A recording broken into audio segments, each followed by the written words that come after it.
Good morning, everybody. Welcome to this webinar with Future Campus. It's going to be a really exciting and interesting hour. Have I got news for you? I'd like to welcome Stephen Matchett, the publisher of Campus Morning Mail for 10 years and a renowned journalist in the sector. QUT Vice-Chancellor Professor Margaret Sheil and UniSA Vice-Chancellor Professor David Lloyd.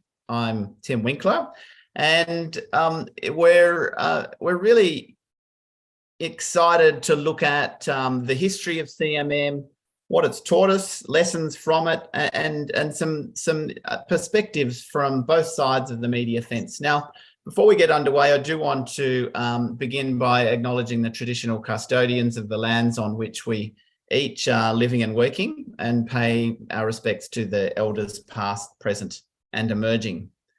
Now, Stephen, I'd love to start with you. Why was it that you sat down one day in, was it 2013, and said, I'm going to start a newsletter?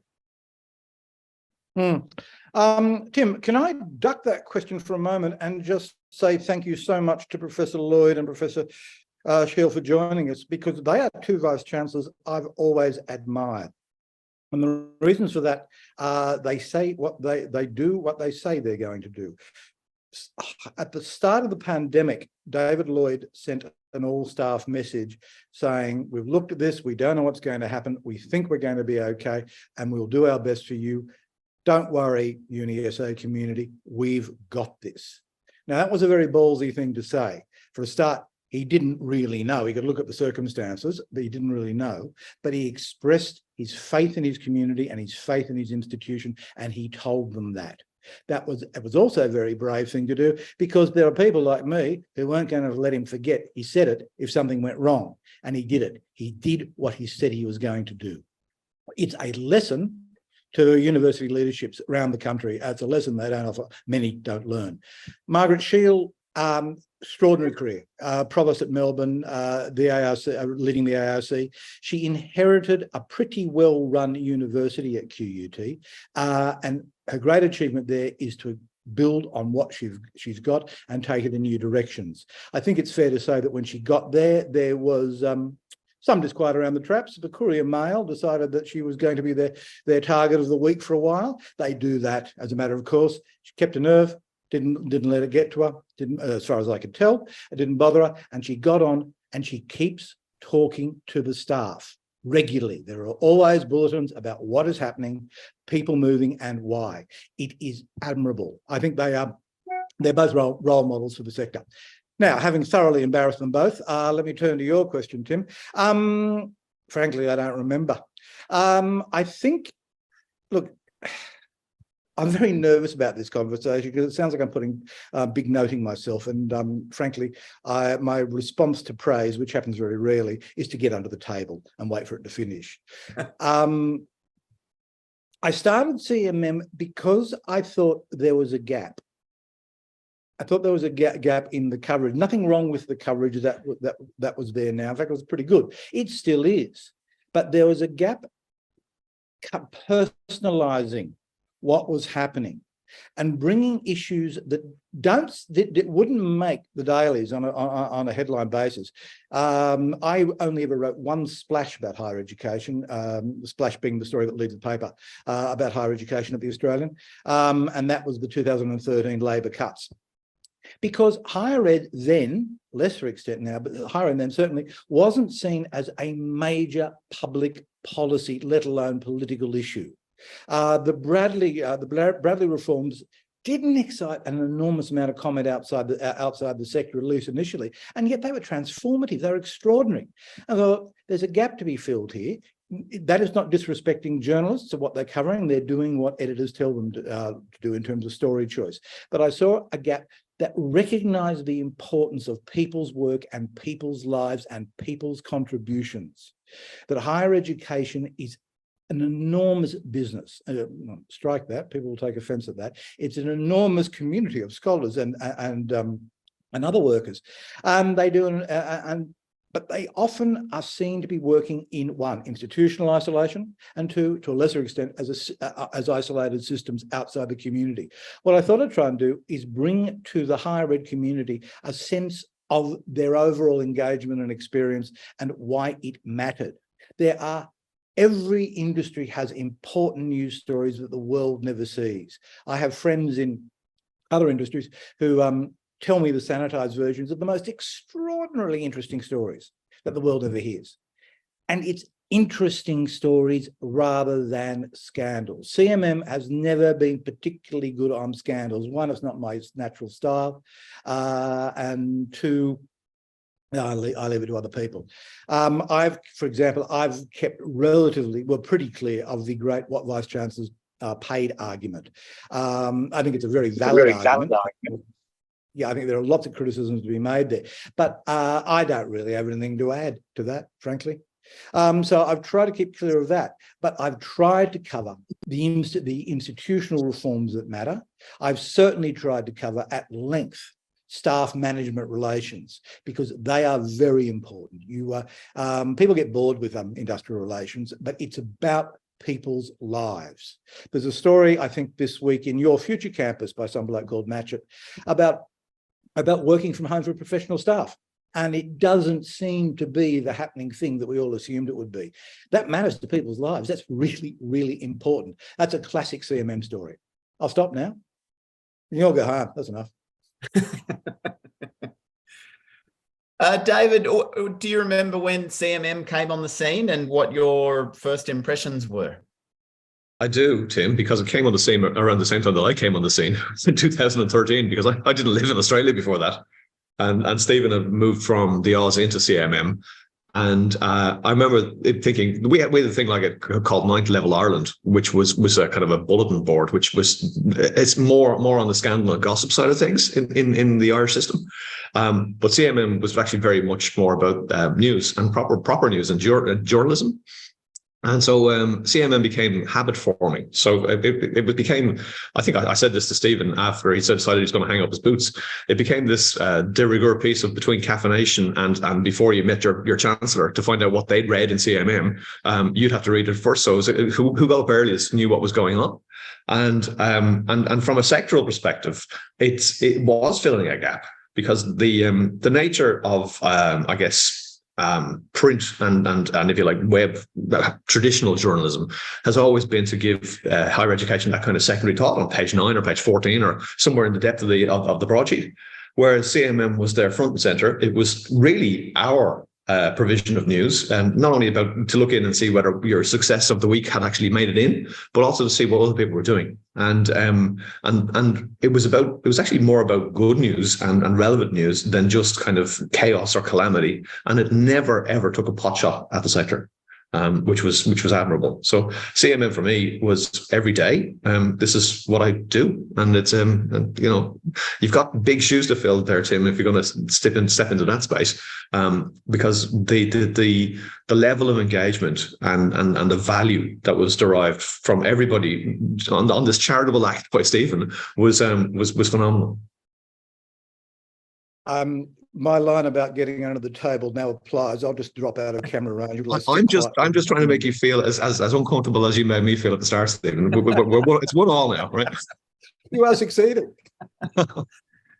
Margaret, what were your thoughts when Campus Morning Mail came along? I'll just say before you respond, there are some questions coming through on the Q&A button. As you have questions through the audience, please put them through and I'll endeavour to get them. But Margaret, over to you.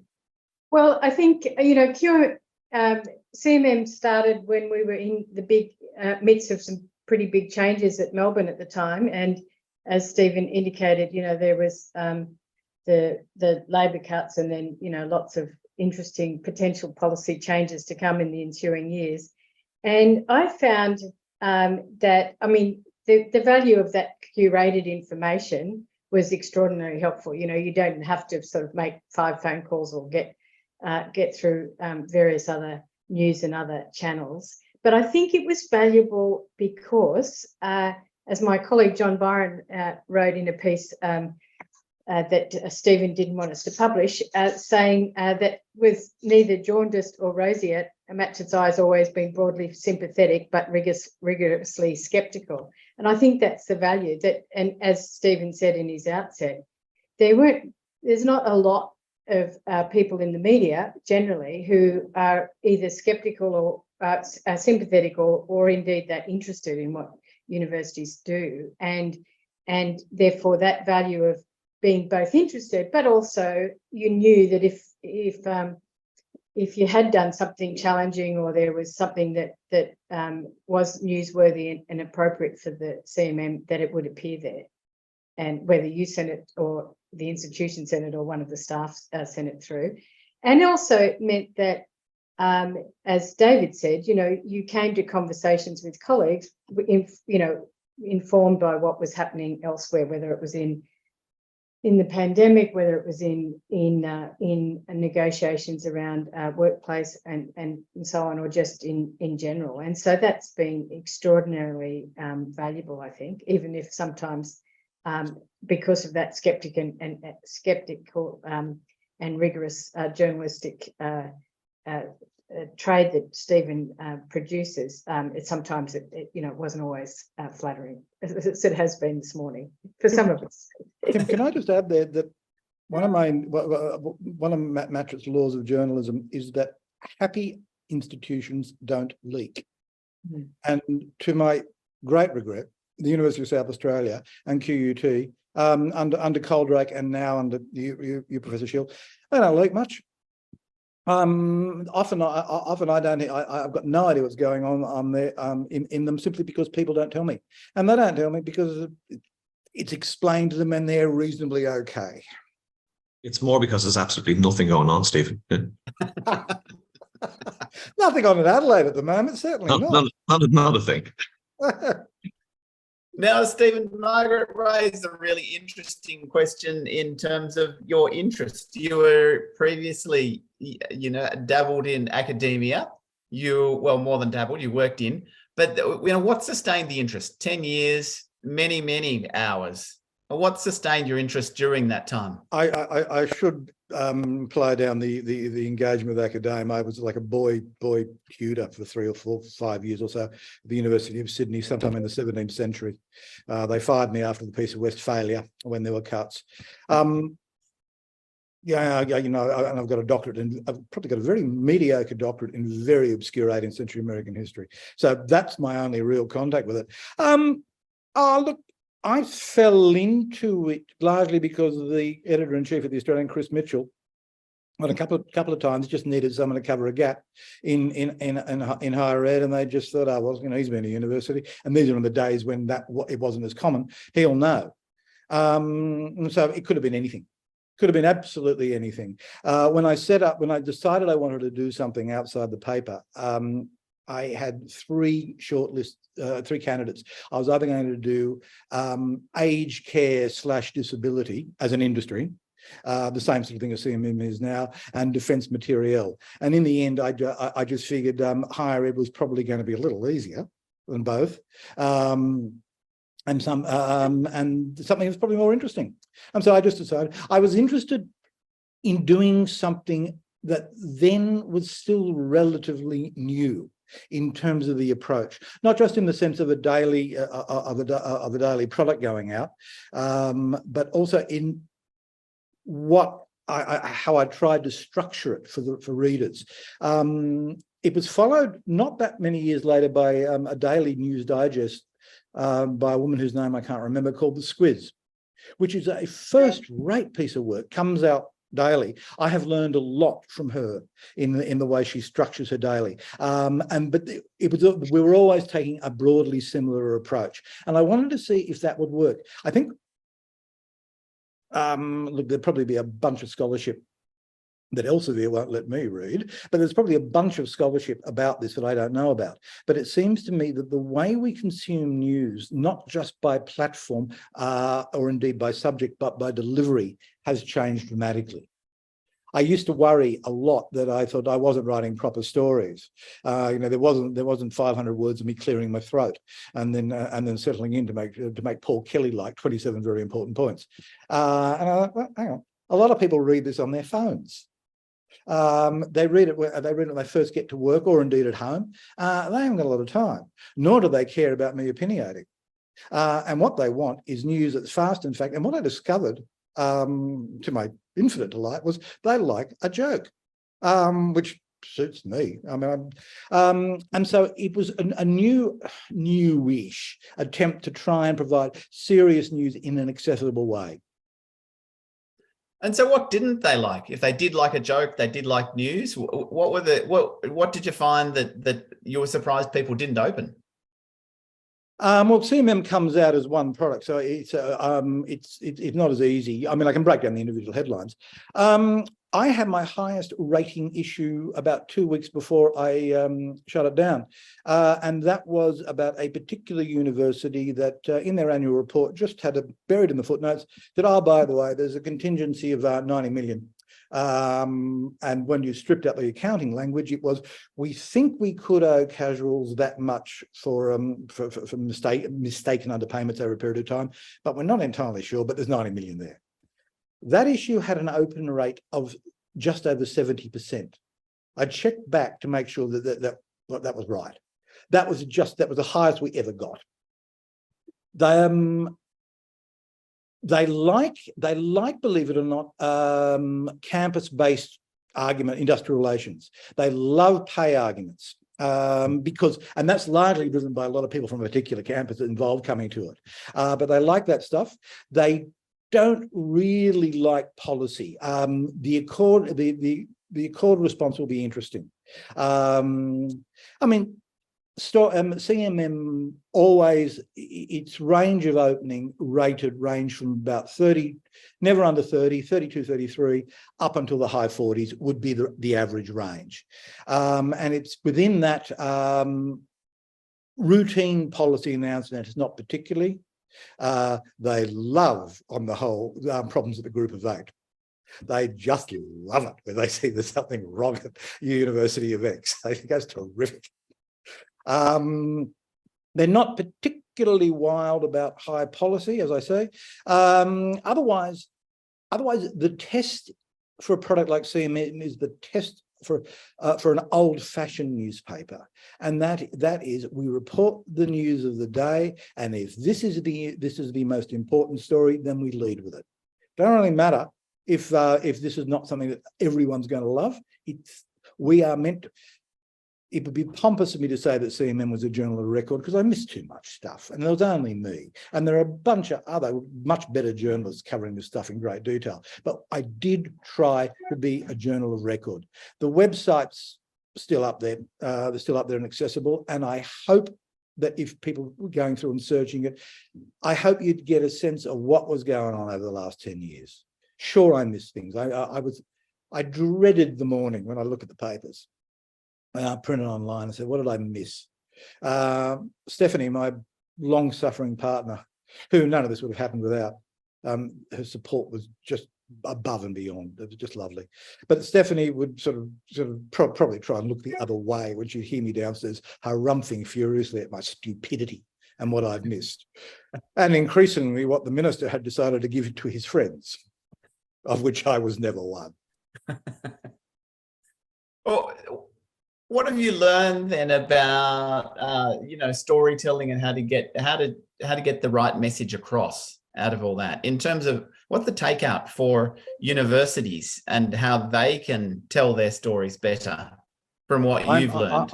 I was never in the message business, because that could be read, I'm sure you didn't mean it that way, but that could be read as saying I had a line. I had a line that I wanted to advance. The only issue I have campaigned, and I think I have campaigned on it, is open access.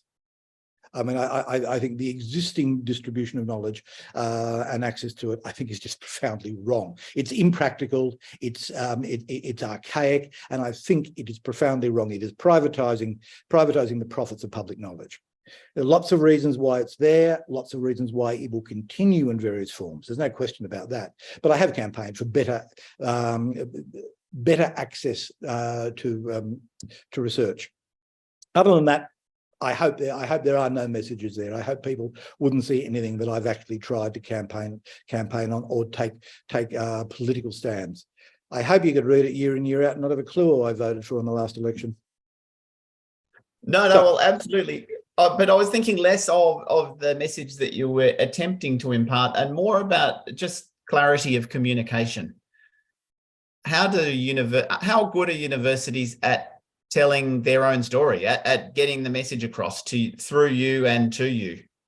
It's very mixed, and it's very mixed for a reason, because often the people writing the stories are not in control of their own content or the way it's presented, and that they are not independent media. They are cases they have to make, and of course there is always the problem. I think it's less than it used to be, of people with particular views in positions of power who are horrified when they fear that the headline might be misread or this is not quite the nuance they want. I think the core lesson is the same. It is the same for all journalists. Make it as clear as you possibly can, explain why it matters to people at the top, and tell the truth. Distinguish between, if you like, research stories, good news stories, and official announcements. And with official announcements, don't temporize, no sophistry, just say what needs to be said. Because if you don't, someone else will. And the somebody else's who will have got their own access now to vast audiences. Classic case of that, well, not deliberately the classic case of it, but the Christopher Pyne's deregulation system was defeated once the National Tertiary Education Union's campaign about $100,000 degrees. Once that took hold in the public mind, and it did, Pyne was gone for all money. And I mean, my guess is that is what changed crossbench senators' minds. So he just lost control of the message.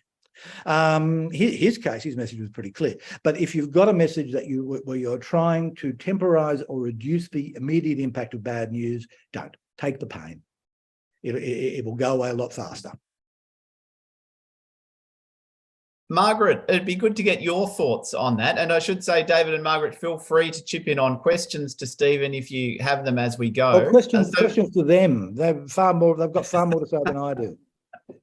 Well, the conversation is really, it's the great opportunity to talk about news and communication and how effectively we do communicate. Margaret, what are your thoughts on that? Well, I think I was interested in Stephen's comment there about the campaign against the $100,000 degrees, because I think that's the first time that universities actually got into the top 10 of concerns of the general public in the past 20 or 30 years. So got up to number 6, I think.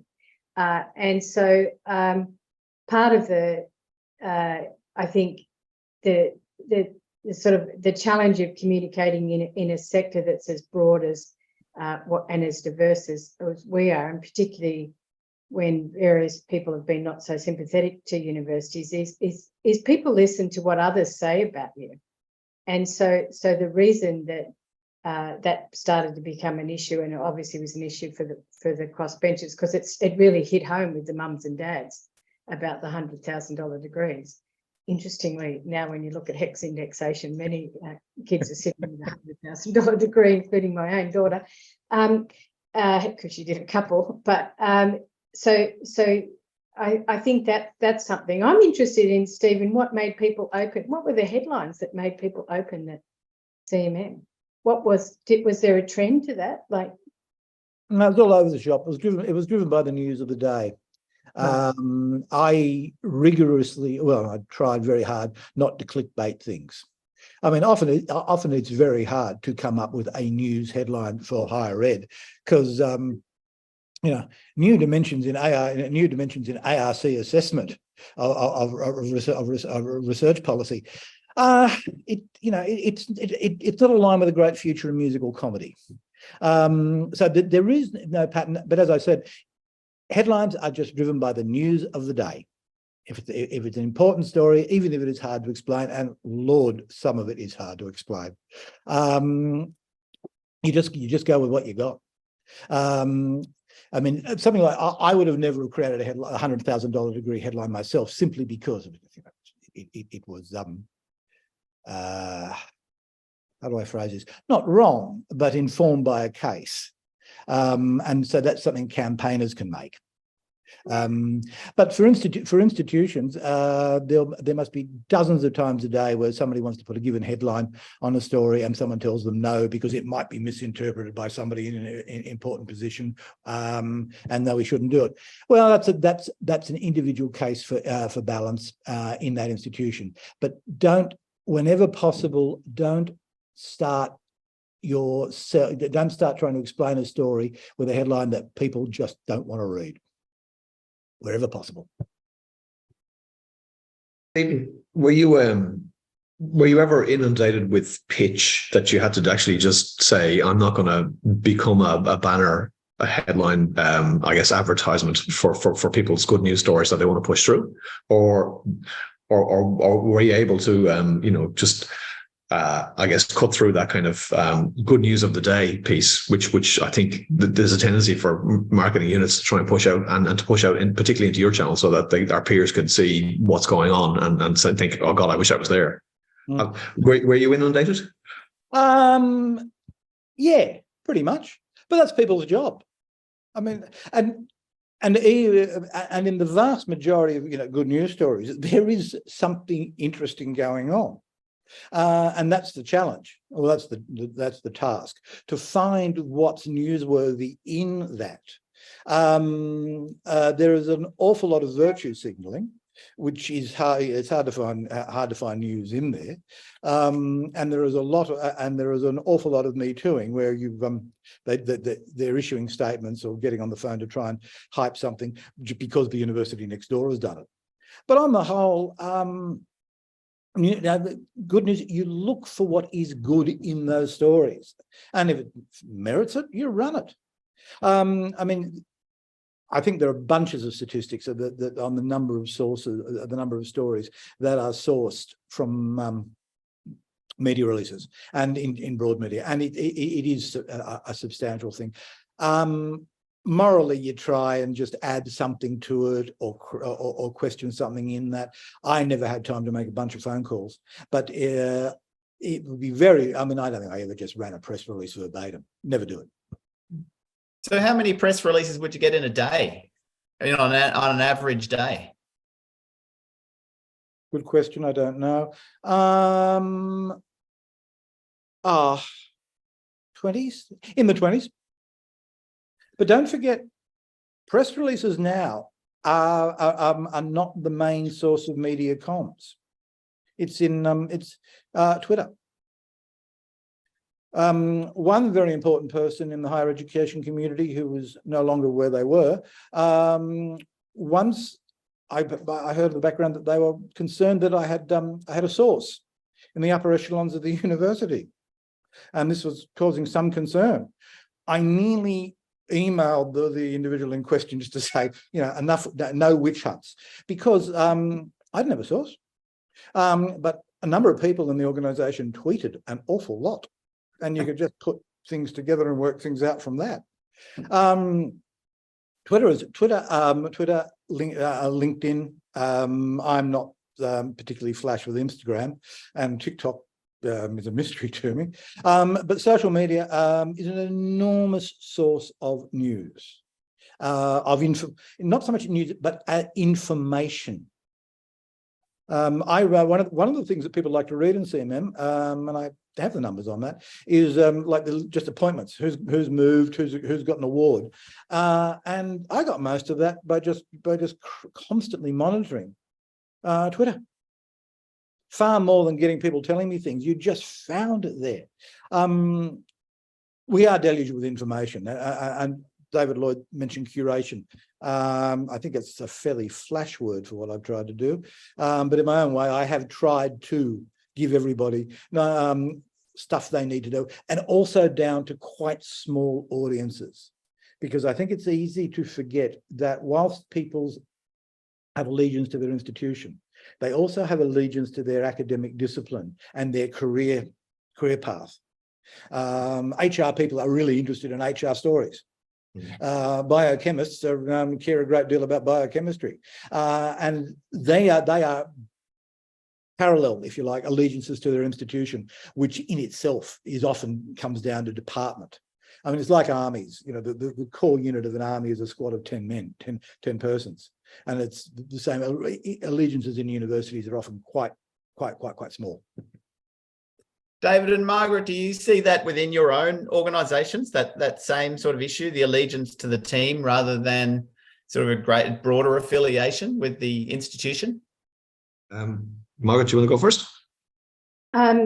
Yeah, I mean, you know, I remember when we were doing the change at Melbourne, someone stopped the person who was leading it, who was from another organisation, and said, hang on, just let me stop you there. We don't work for the university, we work at the university. And so that was, you know, from someone who came from an outside organisation, he found that pretty revealing.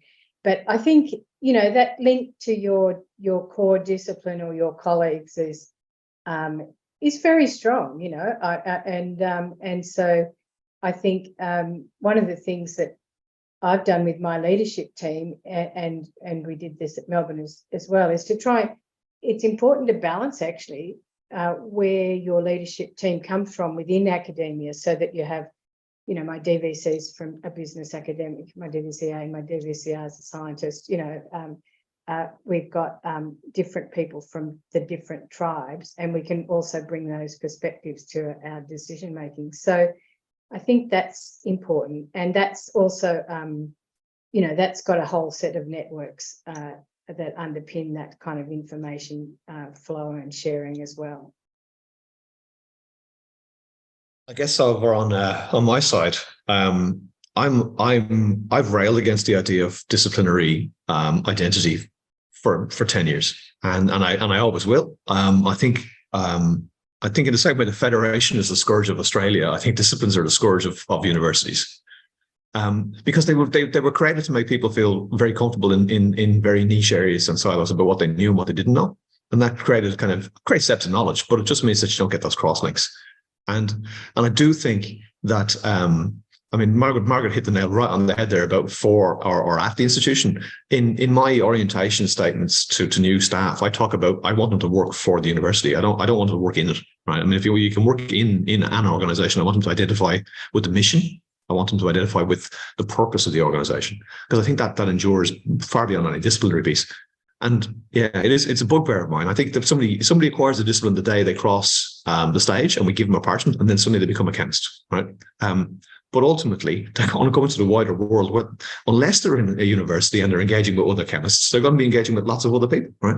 And I think that may well be why. And I was going to go back to the question for Stephen: why universities don't register as important as they are, because we're in these little niche domains which are so removed from everybody else's perception of how things really work, and we've created these little silos. So why is it that the $100,000 degree was the only thing that rated in the top 10 in the last 20 years? Why aren't universities actually being recognised and celebrated for what they do? And I think part of it's because we're in little silos. Let me respond to that, because I think you are you're not mentioning your achievement at SA with the academic restructure, with the teaching restructure, to create, as you say, cross-disciplinary teams. I remember when it first started, when you first announced it and watching it, and I thought, well, the joint's finally going to leak, because there are going to be so many people who are deeply unhappy about this. And it didn't. And I think it was that process over a long period, a couple of years from memory, was managed very well, which reduced those concerns. And I think that goes, I'll come to your question in just a second, but I think that goes to a core change that's happening now. And I think you're onto it. And I think also QUT is onto it. I noticed a QUT team won a university award, International University Award for entrepreneurship the other day. And that's a very cross-sector, cross-discipline approach they've got there.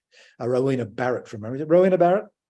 Yeah, she's the PVC for entrepreneurship, and that was her team that. And both of those are your two institutions have cultures that are ready to change, and I've got to say it's not all do, because the whole idea of basically slotting together, assembling a Lego, no, I won't say that, assembling a new teaching team or a research team, easy said. I remember one GO8 Vice-Chancellor who, when they arrived, announced they were going to do this in 3 years. Well, because it went nowhere. It's very hard to do. But when you have got a university culture that's prepared to adjust and recognises that there is a whole bunch of stuff that is going to happen, and it's happening already in terms of the way people work, in terms of where they work, and in terms of how they're paid and what they need to know. That's a lot of the battle. Turning to the question, which as to why the good work is not recognised, I'm quite sure Gutenberg used to get people coming into the shop with press releases and saying, "Could you just print this off for us, please? The world needs to know about our great work." The reason why it doesn't work, and I think it does to more extent than you realise, but when it doesn't work, it is because it is not explained to people in terms of their lives. And that is absolutely core. You want to know who does this well? It's the medical research establishment. And there's one very simple reason for this. You will remember about 2012, somebody who may or may not have been in cabinet had the idea that there could be savings to be made by cutting medical research funding. It was just a thought bubble, as far as I ever knew. But the MRIs, the Medical Research Institutes, organisations got hold of it, and they had people in lab coats in the streets protesting, and it went away in record time, because nothing speaks to the public better than someone saying, "Gosh, without that funding, we may not be able to find a cure for cancer." Cure for cancer works every time, and not everybody's got that option. So it comes down to knowing what you might accomplish. One of the great disappointments of CMM was I was never really able to promote, and I use the term advisedly, ARC grants. What's in them? There is fantastic stuff. Every list after list after list. There were a dozen things in the linkage grants that were announced last week, week before, were just fantastic. It was life-changing. It was world-changing. There was only one problem. I barely understood half of them. And these were the much loathed national interest statements. This is after everyone's gone in and cleaned them up and turned them into something the public is supposed to understand. That goes to the heart of the problem. Explain what you are doing. You don't have to say it's going to work, but you do have to say what you're trying to do, because there is extraordinary stuff going on. It's extraordinary. It's happening everywhere. It's not a unique problem to Australia. I mean, around the world, I look at a lot of content from overseas, and it doesn't reach outside because it's not pitched in the way that people will get. Now, you cannot promise the earth, moon and stars. No. But it comes down to the quality of the writing and the quality of the imagination to grasp it. I don't think, for all the work that's been done, and there's a vast amount of marketing and comms work that's been done, I don't think the whole idea of quantum computing has got anywhere near the sense of how profound it could be. Now, there's one obvious reason for that. That is, I am too stupid to write a story explaining the actual core principle. I mean, I struggle. But it needs to be done. And there is a lot being written, but it's not reaching out. Why isn't it that on breakfast television? Because no one quite gets it yet. It will be a long sell. And that's the other thing to remember, is that changing people's opinions is a long time job. And when I say opinions, I should rephrase that and say people's grasp or awareness of an issue. It often takes epochal change for that to happen. We've seen that with the pandemic. I keep writing this in CMM, and I don't think I'm going to pose any attention to it because it's just me pontificating, but my view is that Australia, and indeed most of the Western world, has been changed in a profound way by the pandemic. And we see this in the Prime Minister, who is now using the policy principles of the Chifley government after World War II. where Prime Minister, in World War II, Australia was at the end of very long supply chains. We ran out of car parts, ran out of cars, and the whole country knew it. Core idea of the Labor government 46, 48 was to get a car industry, so we would not ever be at the mercy, et cetera, et cetera, et cetera, et cetera. Same sort of language was used for mRNA technologies, for vaccine manufacturing, and the Victorian government in particular spent a bombardo on precisely that. That is one profound change. It is now a golden age for applied research. Golden age, in the sense that there is now an awareness that we have to do things ourselves. It's not great for the people at the bench doing discovery research, but that's another issue. The other core issue that I think has changed is believe it or not, is just working from home.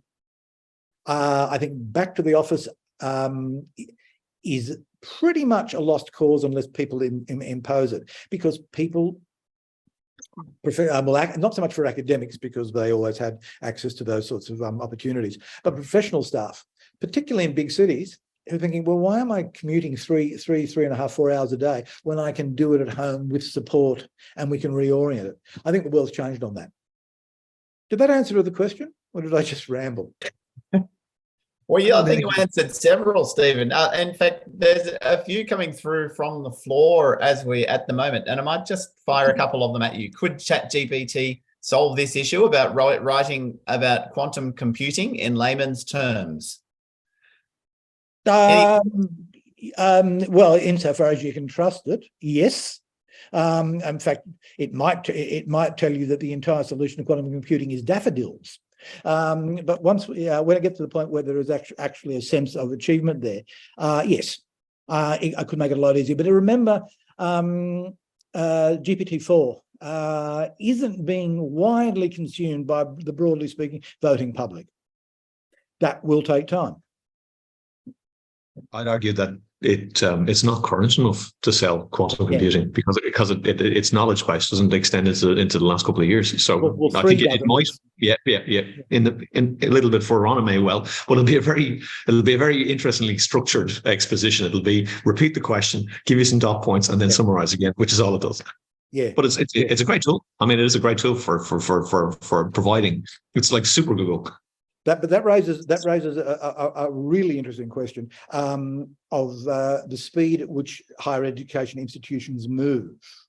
There are a lot of discussions now about the impact of GPT-3 on teaching and learning, which, as I so wisely wrote, that's rather like discussing banning the crossbow as someone just invents the armour-light rifle, because GPT-4 is transformative.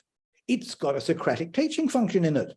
Now, you can't teach anyone how to write an analysis of broad social issues using it. Of course you can't. But you sure as hell can learn how to do differential equations. And that's what I think, that sort of function is, I think, not getting through yet. I might just pause for a moment. We're going to just launch a quick poll to get a sense of what the audience is after in terms of future campus content, because it's quite relevant to also what you've done in CMM. And while we're doing that, I'll ask you another question from the floor, Stephen. It says, could Stephen talk about CMM commercial challenges? It's so different to the conversation, but equally important. What do VCs think? So I'll just launch the poll. The audience, feel free to. Now, Stephen, that's a broad and challenging question, but let us know what are your thoughts there? Look, I've told everybody willing to listen, and a number of people who weren't, about this, that CMM was a commercial failure. There is just no argument. It was editorially, it was a modest success. We ended with something like 21.7 opens, 1,000 daily subscribers, and they were all current. The open rates, as I said, bounced around, but probably average mid-30s to low 40s. People read it. And since it's closed, people have been very kind to me in what they've said. And I gave it a red hot go to try and make a living from it. And I failed dismally, completely, absolutely. Never paid its bills, but it never paid me. And the reason for that is, well, one, I made a very big mistake from the start, was I attempted to try and make the content free and never dreamt of trying to charge for it. And I thought I was going to make money, enough money to survive from recruitment advertising. And I could never crack the culture of university recruitment. HR directors would say how much they enjoyed it every day. And I would say, well, thank you. Have you ever considered advertising? And they'd look at me blankly. And never would happen. Number of reasons for that was, the main reason was because I, in my own ineptitude, could not work out how to sell it properly. Two, organisation cultures run very deep, and they always will place their advertising, they've always placed it. And it took a long time to convince people that CMM was as big an audience as it did. But there's a broader question than that, and I think it's a real problem, not for me, but in generally. Knowledge wants to be free. There's no question about that. But that's only half the equation. Someone's got to pay for it. And at the moment, what alarms me is the trend for that someone to be government, broadly defined. The conversation is an excellent example of that. It's a very, very useful product. It meets its brief, but it cannot, as far as I can tell, it cannot do what things like I do, or indeed the Australian does, or the Herald, or the 9 papers. It cannot be overtly critical of institutions because they are funding it. It does a very good job in promoting research. It does an excellent job in raising the profile of the sector, but it is not a news outlet. Some people thought that CMM was funded in some way by the state, that somehow or another, when they thought about it at all, they just thought of that. It wasn't. Now, the fewer CMMs there are across all industries, the less detailed, analytic, independent reporting there's going to be. And I don't know what the solution to that is, but I think it's a problem. No? David and Margaret, feel free to chip in if you have anything to add to that. No problems if not. I mean, Stephen and I talked about this when he kind of signalled that CMM was going to sunset, and it's a real quandary because people, you know, they like free things, and free news is often consumed. But then when it's taken away, or when it's evidenced that it's actually not going to be sustainable, it's still very hard to mobilise action. And to Stephen's point, if he was to become, you know, a sponsored provider of content, that changes the independence, it changes the ability, unless it's a well structured, you know, arm's length arrangement where you're given free range, and to be able to secure that kind of patronage is a hard thing to do. And yet, you know, we're here because it was such a valuable thing, even though it was, and I said to you, Stephen, it was priceless, regardless. So it was. Sorry, Margaret, you. No, David, I think covered it. I mean, you know, I kind of reflecting on what you said. So, I mean, in a way, I mean, that's why when I was at the ARC, I didn't mandate open access, because I could see that then the ARC was going to become responsible for paying for that content. And I didn't want to go the government going down that path. So it wasn't that I wasn't sympathetic to the aims. And so it does come back to how we, you know, it's extraordinary that people don't value the cost of doing the work that either Stephen's doing or anybody who's helping us understand knowledge in a better and more structured way. The music industry demonstrates where we are, where we've come from, and where we are now. I mean, the old record company model, they largely went broke, you know, because just trying to defend their copyright.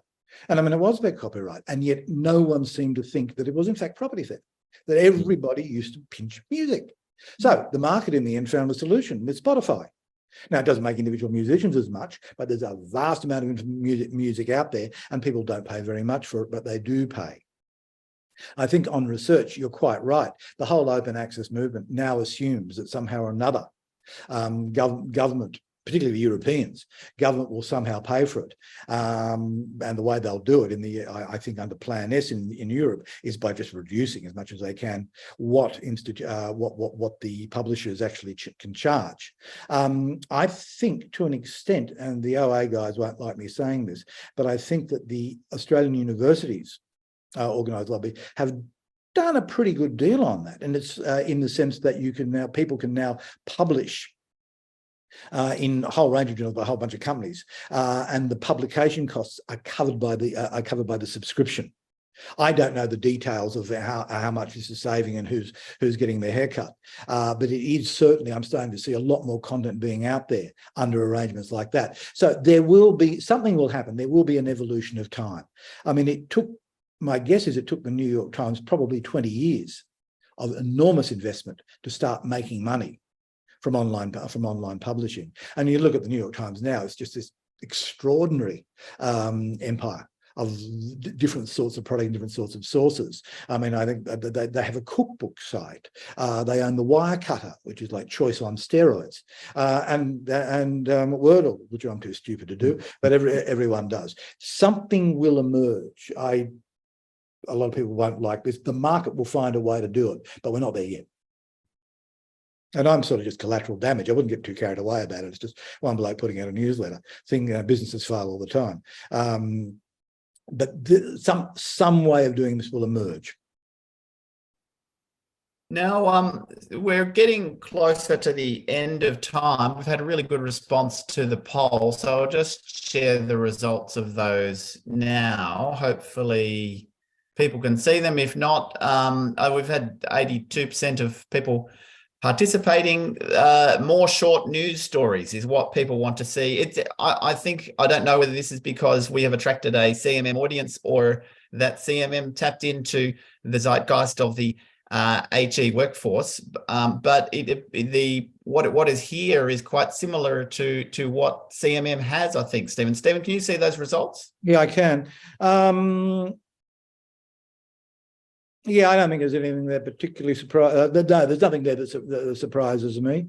I'm amazed that 17% of people actually want to learn about personal profiles of sector staff. I am as well. But, okay, fine. I don't know whether that's really... Ask you to tell me how clever you are. Tim, I think you missed the question of what people actually want to know is who's moving where. They don't care about profiles. Yeah. And so we didn't ask that question. Yeah. Movers and shakers. Yeah. And in terms of another couple of questions, Stephen, because we are getting close to time. Speaking of who's moving where, what's next for Stephen? My mornings aren't the same without CMM. Sorry to hear it wasn't a commercial success. Do you want to comment? I now basically have to repair 10 years of not having made any money. Weddings, funerals, anything. As P.G. Wodehouse's character Per Smith said, crime not objected to. I speak facetiously, of course. Well, I'm doing some work for Tim for Future Campus. I hope to keep doing that. I am otherwise a writer for hire. What I would like to do is write news for people. I'd like to write specialist copy for people. I would very much like to get involved in policy writing and editing, not coming up with the ideas, I'm far too ignorant, but helping people turn their cases. Helping people make their cases. So I have bored people witless with this. Anyone who's asked me, I need to make a living, and I will write anything that anyone needs written. Someone also asks, do you have a hobby that you're waiting to get into? I never stop. I read a lot. I read a lot of contemporary American fiction.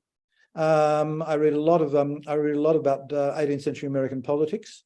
I'm learning to box for the last year or so. And you want to see something tragic? First, Mr. Del Vecchio, my trainer, is a very patient man. I can't run anymore because I've got no cartilage in my right leg, but I train a lot. I like to exercise. I read a lot. I am hoping now to get out more and see if any of my friends are still my friends. The thing about CMM was I very rarely finished before 8 o'clock, 8 or 8:30 at night. And after the 15th invitation where I don't turn up, people start losing interest. See my friends, train, read. There are a couple of things, long-term things I want to write, but I don't know if I'll have the time. Get back to having a life. I know everybody says that, and I know it sounds pompous, but CMM devoured time. It just devoured it. And I would like to be talking to more people than the Border Collie. Buzz the Jazz Dog knows an awful lot about higher education policy. As we walk around up in Prince Alfred Park and walk around Austin Mere Beach, he knows a load of stuff, and he's bored. Well, it's certainly been an extraordinary legacy, what you have developed with that major time investment that you've made over 10 years, Stephen. David and Margaret, we're pretty much out of time. Thank you so much for your contributions. Is there anything that you would like to say to sum up? Well, no, I think it's been incredibly helpful and useful and valuable for the sector, Stephen, and we really appreciate that. I know it's been a hard slog, and we appreciate you sticking with it as long as you did. Can I just say that I wouldn't have missed it for quids. It has been in some ways something of an honour to be able to serve probably the most engaged and intelligent community in the country, broadly defined the higher education world.